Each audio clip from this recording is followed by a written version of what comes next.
Family రిజిస్ట్రేషన్కు no, సర్ప్రక్రియ family register certificate స్వీకరించబోమని ఈసీ స్పష్టీకరణ.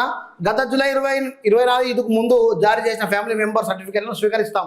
ఈసీకి ఎన్నికల సంఘం కార్యదర్శి లేఖ. ఈ ఫ్యామిలీ సర్టిఫికేట్లు ఎందుకు పెట్టిండో అర్థమే తెలియదు.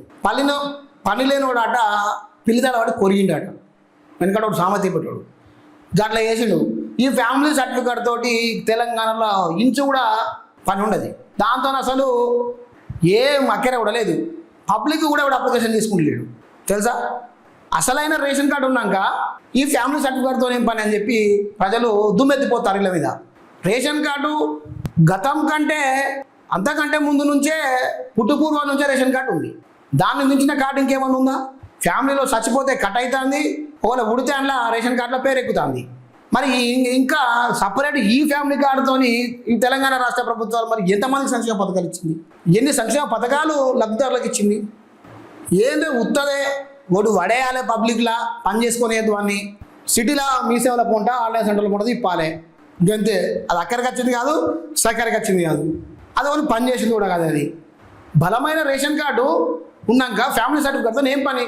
ఎక్కడి పోయినా క్యాష్ దగ్గర పోయినా రేషన్ కార్డు పెడుతున్నారు, సంక్షేమ పథకాలు కావాలన్నా రేషన్ కార్డు పెడుతున్నారు, వీళ్ళు ఇచ్చే బియ్యం కావాలన్నా రేషన్ కార్డు పెడుతున్నారు, ఇంకేదన్నా వీళ్ళు కార్పొరేషన్ నుంచి వచ్చే అవసరాల కోసం రేషన్ కార్డు పెడుతున్నారు. ప్రతి దాంట్లో రేషన్ కార్డు పెట్టినాక ఈ ఫ్యామిలీ సర్టిఫికేట్తో ఏం పని? అనవసరంగా పేదోళ్ళను ఉన్నోళ్ళను ఉండలేకుండా సిటీల పొంట ఆటో ఛార్జీలు అని చెప్పి, తిండి ఖర్చులు అని చెప్పి, మీసేవ ఛార్జీలు అని చెప్పి సిటీల పొంట పని పాట లేకుండా తిప్పిస్తున్నారు. మీకు తగ్గుతుందా? ఇది మీకు తగునా? మీరు ఎట్లా సంక్షేమ పథకాలు ఇవ్వరు? ప్రజల్ని పని చేసుకొని ఇవ్వరా? ఒక్కొక్కటి కట్ అవ్వకుండా పోతుంది. పెన్షన్దారులలో వృద్ధాప్య పెన్షన్ కట్టు, కళ్యాణ లక్ష్మి షాది ముబారకు కట్టు, రెవెన్యూ భూభారతి ఉద్యోగులు కట్టు, భూభారతి ఆపరేటర్లు కట్టు, అవుట్సోర్సింగ్ కాంట్రాక్ట్ ఉద్యోగులు సగం వరకు కట్టు, రైతు రుణమాఫీ కట్ అయిపోయింది, రైతు భరోసా జాడ లేకుండా పోయింది, మహిళలకు 2500 మొత్తమే లేకుండా పోయింది, తులం బంగారం ఉరుక్కపోయింది ఏటో. ఇక మరి ఎందుకు ఏమని ఈ సర్టిఫికెట్లు ఎందుకు? మీరు ఏం సంక్షేమ పథకాలు ఇస్తున్నారో చెప్పండి. ఆ ఫ్యామిలీ సర్టిఫికేట్ ద్వారా మేము ఆన్సర్ ఇస్తాం. ఈ ఫ్యామిలీ సర్టిఫికేట్ చేసుకున్న వాళ్ళకి ఏం సంక్షేమ పథకాలు వచ్చినాయి మీరు చెప్పండి. ఇప్పుడు ప్రెస్ ముఖంగా చెప్పండి ముఖ్యమంత్రి గారు. మీరు చెప్తే ఈ ఫ్యామిలీ సర్టిఫికేట్ తోటి ఈ యొక్క పౌరుడికి గిన్ని ఇందిరా మిల్లు వచ్చినాయి, గింత పెన్షన్ వచ్చింది, గిన్ని బియ్యం వచ్చినాయి, గింత పైసలు నగదు వచ్చింది, ప్రభుత్వ సంక్షేమ పథకాలలో ఈయనకు మొదటి స్థానం ఉన్నది అని చెప్పి ఏదైనా ప్రెస్ ముఖంగా చూపెట్టండి, ఆధారాలు చూపెట్టండి.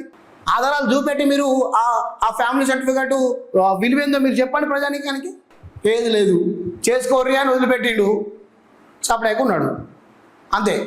ఇక వేరే ముచ్చట్లేదు. ఇక అయినా మీరు ఫ్యామిలీ సర్టిఫికేట్ చేసుకోరి అని చెప్పి మీరు అంటున్నారు, కానీ పబ్లిక్ అయితే దాని మీద ఆసక్తి చూపెడతలేరు.